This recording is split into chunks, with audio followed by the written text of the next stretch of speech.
Welcome back to our channel. In this video, we will guide you through the process of editing your YouTube videos on your PC.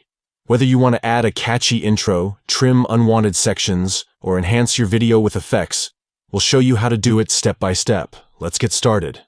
Step 1. Open YouTube Studio. Step 2. Click on Content. On the left-hand side menu, locate and click on the Content tab. This will display all your uploaded videos. Step 3. Select a video. Choose the video you want to edit from your list of uploaded content. Simply click on it to proceed to the next step. Step 4. Click on Details. Within the Video Details page, click on the Details tab. This will allow you to access various video settings and options. Step 5. Select Editor.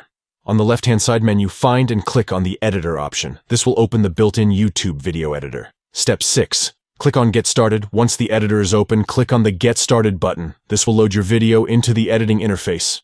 Thank you for watching. If you found this tutorial helpful, please give it a thumbs up and consider subscribing to our channel for more useful tips on YouTube video editing.